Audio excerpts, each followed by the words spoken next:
Thanks for listening to the ArtTactic podcast. I'm your host, Adam Green. Many of you have likely heard of the artist resale right in the UK.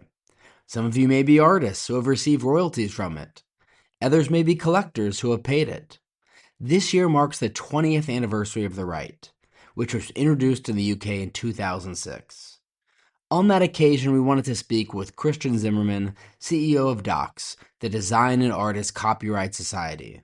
That's the organization that collects and distributes royalties to visual artists and their beneficiaries. In our conversation, I asked Christian to break down how the artist resale right actually works in practice, to take us through why it was introduced and how the art world reacted at the time in 2006, and also address one of the most persistent critiques, whether resale royalties primarily benefit only the very top artists.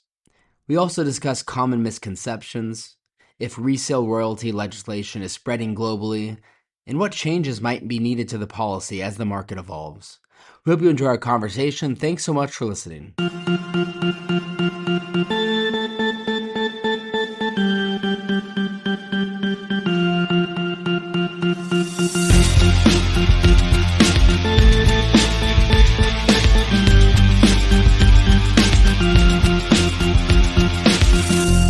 Christian, thanks so much for joining us.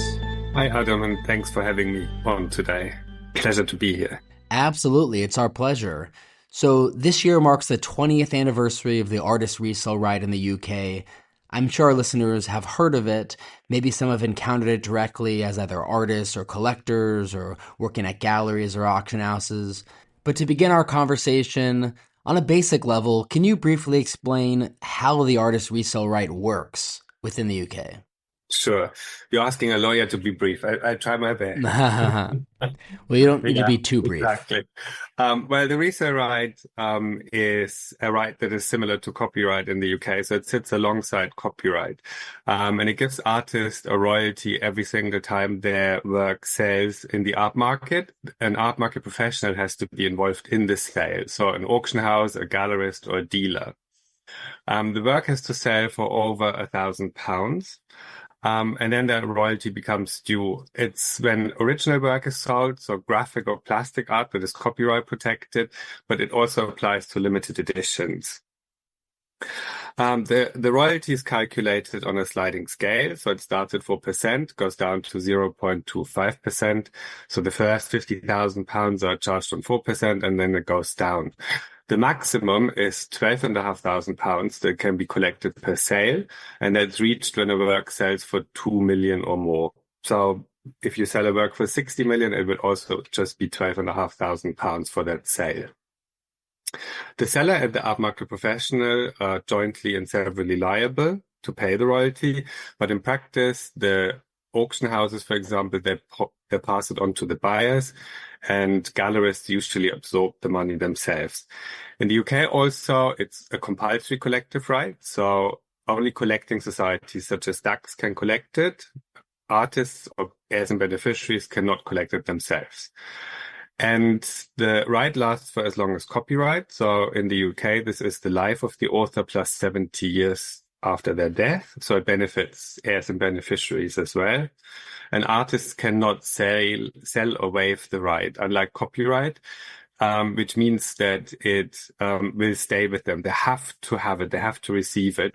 And they can only leave it and transfer it once they die through a will to their beneficiaries. So that's in a nutshell, but you can imagine there's a lot of other nuances that kind of come with it.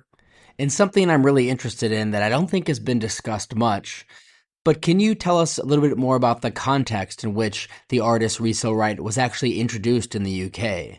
So this is the 20th anniversary. What prompted its adoption in 2006, and how was it actually received at the time by different parts of the art world? Interesting question. It took actually quite a long time for the UK to recognize it because it originated in France in the late 1800s, early 1900s. The idea was born that artists should be able to follow their works when they sell it, which is why it's called in French, droit de suite, the right to follow. And it was finally introduced in French law in 1920. There's a good example, which is often used. It's an artist called Jean-François Millet sold a painting for 1,000 francs in 1860. And he and his family lived in poverty. And after the first sale, the work resold quite a couple of times, every single time for a multiple of what he originally sold it for. When it then finally sold in 1890 for 750,000 francs. So you can see there's quite a value increase, but he and his family his family in particular after his death continued to live in absolute poverty. So they did not benefit from this increase in the sales price. And that's what the French law tried to address, that artists often face the issue that they have to sell works cheaply when they're first created or very early in their career, whilst others then profit later as the value increases. So this is kind of how it came about. It was then adopted in an international treaty called the Berne Convention in 1940, but it was only voluntary. So countries that subscribed to the treaty didn't have to introduce it, although some did. And then in 2001, the European Union adopted a directive on the resale right, obliging its member states to implement the resale right into their national law by 2006. And at the time, the UK was still a member of the EU, and so it had to introduce it in 2006. The UK did not recognize the right before, and therefore used the last deadline to have it implemented. So it came into force on the 14th of February 2006, so Valentine's Day. So as you rightly said before, Adam, it's 20th anniversary this year. And in the UK also there was a special derogation because it didn't have the right before 2001 or 2006. And so it was allowed to only introduce it for living artists initially. And then in 2012, it was fully implemented in the UK and came into force for deceased artists as well.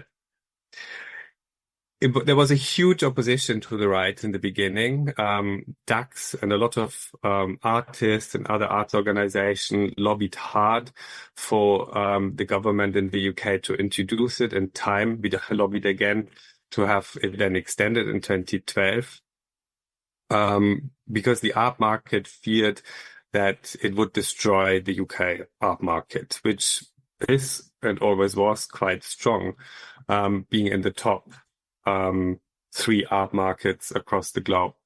And it has actually not had a negative impact on the UK art market at all. So at the time, it was said that it would mean that sellers and buyers would all go off to countries where it wasn't recognized. A lot of sales would be transferred to the US, and Switzerland famously also doesn't recognize it. But we have no evidence that this has ever happened in the last 20 years, simply because the resale right, as I said before, is actually a relatively small royalty when you put it into the context of the sales price. So by the time you actually want to send an artwork abroad, you have to pay insurance, you have to pay packaging, you have potentially import tax, and so on and so forth. So it's actually really not worth sending your work abroad just to avoid this relatively modest royalty. So that's how it started off in the UK. And to be honest, since 2006, it's gone from strength to strength. And by now, 20 years on, we also have a very good relationship with the majority of the art market. The UK art market is still very buoyant.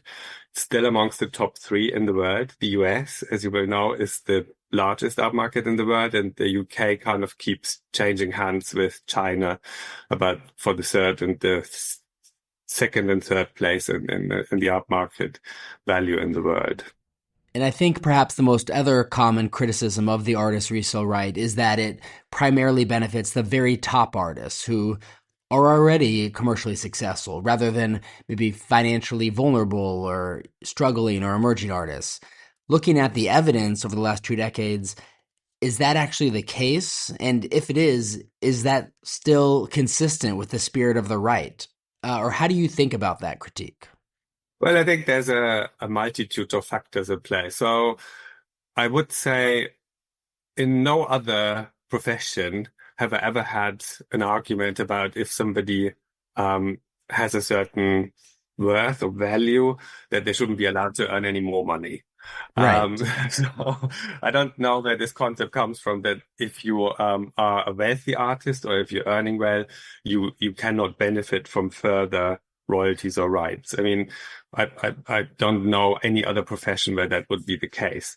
However, I can definitely say that we can tell from our evidence, and the UK DACS is actually the largest collector and distributor of resale right in the world, shows that the majority of the payments are actually relatively modest. So around 60% of royalties that are being paid out are under £500. And so just to put this into context, in the last 20 years, we have collected over £176 million and distributed more than £144 million to over 7,000 artists. And I can tell you, there isn't 7,000 rich, wealthy artists in the UK or the world. So there's also a lot of people receiving royalties for the first time, every time we pay. Around 8% of the payments go to first-time recipients. And that includes emerging artists, usually born after 1990. So there's clear evidence that demonstrates that lesser-known talent benefits as well. The artists that seem to do best are the artists that are very prolific and that actually straddle all of the different categories. So, we have artists who work in ceramics, but also paintings and drawings. So they have kind of works that come up in different sales categories at different sales levels. And so there is a kind of higher churn. Whilst, for example, you would, I don't know if you know the artist Francis Bacon, very famous British artist. He did actually not create that many paintings. And when a painting sells, they resell for quite a large amount of money, so millions of pounds. So as I said before, every single sale, when one comes up, only attracts a royalty of £12,500. So it's actually on the whole not that that much money when you kind of compare it to how much the works sell for, because there are not that many and they don't come out that often for resale. So there's quite a few factors going on that blur that picture, that it's only the rich one, which I can tell you is not the case. It does benefit artists from across the board. Yeah. And so you're, of course, interacting and having dialogue about the artist resale right, I imagine all the time, with many different types of individuals or organizations, both within the art world and outside of it. I'm curious, what would you say maybe are a few of the biggest misconceptions about the artist resale right that even people within the art world may have? Again, a good question, Adam. And I think you hit the nail on the head when you said that just before about it's only the famous and rich artists that benefit from it, which is not the case. So the majority of payments are actually smaller, and a lot of them go to artists in the States who rely on them for everyday cost, and it's not the case that it's only benefiting the wealthy already. As I said before as well, one of the big misconceptions was that it would dislocate sales, that sales would go abroad or to countries where the resale right does not exist. Again, the resale right is such a cog in the whole system that makes the art market, and there's so many factors that make a market attractive and that attract people to come and invest in art, that I don't think that the resale right royalty has impacted that. So that was another big misperception. It doesn't damage the art market. It's also one of the things is said it's very complicated or burdensome, but again, this is not the case. So for example, at DACS, we send out a request for information where art market professionals can then declare the sales to us. We provide all sorts of different avenues for professionals to declare them to us. We help them establish if a royalty is due or not, if the conditions are met. So if you work together on this, it isn't burdensome at all, and it's not very time intensive. The other thing I think which is often said is that it's a tax, but it's not. It's a royalty. And I think that's a very important distinction because the royalties go directly through the collecting societies to the artists and the beneficiaries. It's nothing to do with the state levying taxes on anything. We work on a not-for-profit basis, so we only deduct the cost it takes us to administer the right and pay the rest on to which is basically 85% of the royalties, to the beneficiaries. And so it is a huge benefit, direct benefit, an unrestricted royalty to artists and their heirs. And so since the UK's adoption 2 decades ago, how far would you say resale royalty legislation has spread in other parts of the world? And do you see momentum in terms of adoption, or do you see more resistance, or do you see really both momentum and resistance in different places? I think it's fair to say we see both. Initially, I think it was well, it depends really on which area in the world you're looking at. What I said before about the Berne Convention being an international treaty from the 1940s, adopting the resale right as a voluntary system, that has actually led to a lot of the signatory countries implementing the right into their law, but it's not practiced or it's not implemented properly. So there's no infrastructure for it to actually work. So countries like Iran, Iraq, Burkina Faso, the Philippines, India, they have the law they have the right in their laws, but it's not actually applied because there's no enforcement. There's potentially no collecting societies collecting it. So there's huge potential for this to develop further. I would say that since it's been introduced in the UK, it has spread. So Australia has introduced it. Only 2 years ago, we had New Zealand adopting it. Canada is currently debating it. South Korea is implementing it in 27. And the South Korean art market is really thriving. You can see that how South Korean artists are very popular and very present in the UK as well. I'm sure that's the same or similar in the US. There's notable big gaps, like the US doesn't have it yet, China doesn't have it yet, or Japan. There have been moments in the US and China as well where adoption of the right was discussed. But it hasn't really kind of matured too much yet.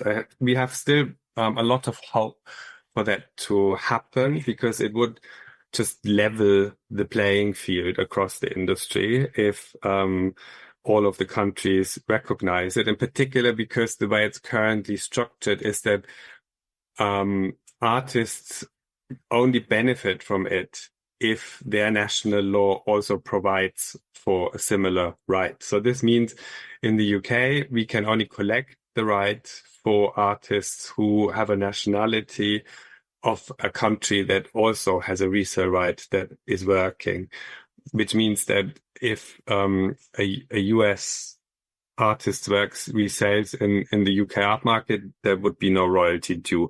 Like if a UK artist's work resales in the US, there is no royalty due. But if it's from an Australian artist or another European country, most of them have it implemented, or like Mexico came online, then we can collect a royalty in the UK.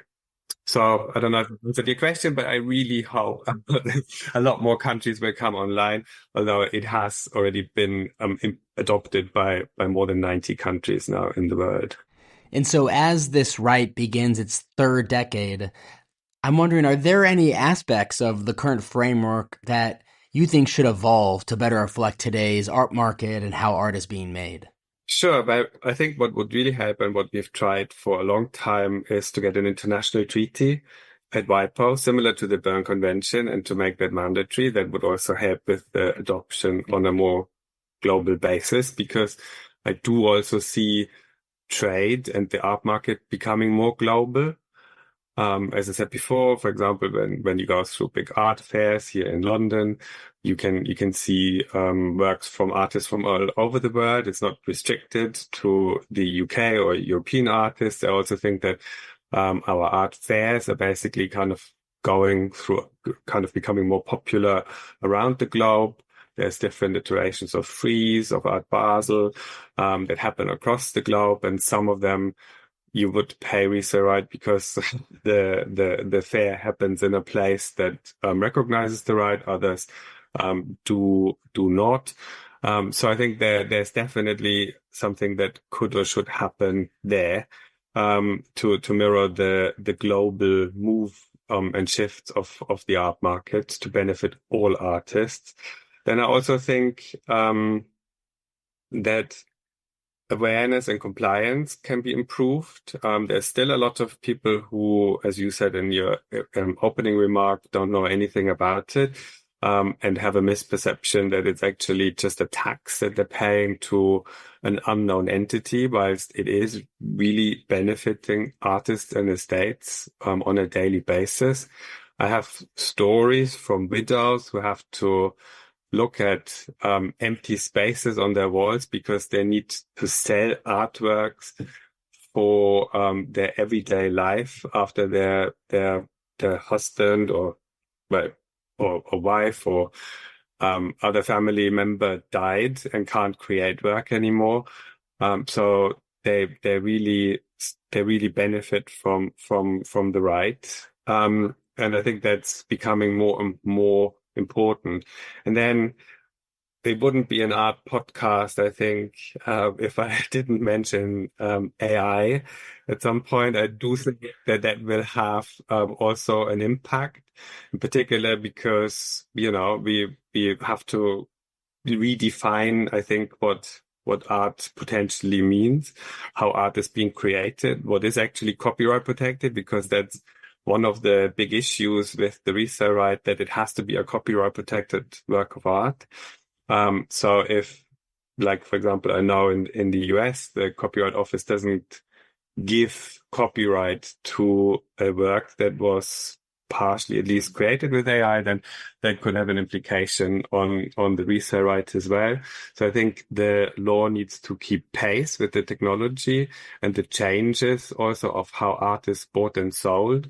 I think, a lot of sales are now happening online. That has been accelerated through the pandemic. We have seen a real shift. There were certain categories of works that did not sell through online auctions before the pandemic, but because everything was closed and everything was more limited, I think people have shifted and are trusting in online sales more. So I think the right, it comes from 1800 something, 1900.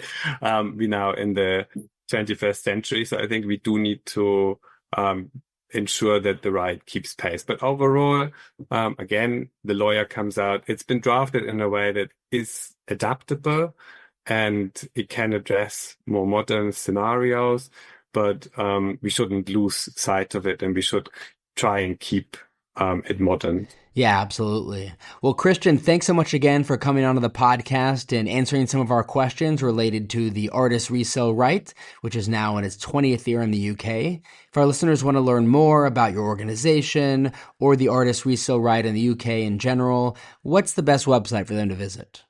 It's literally our website, so www.dacs.org.uk.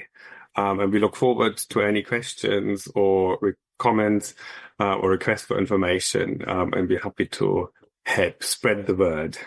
Perfect. Thanks so much again, Christian. Thank you, Adam. Thanks for having me.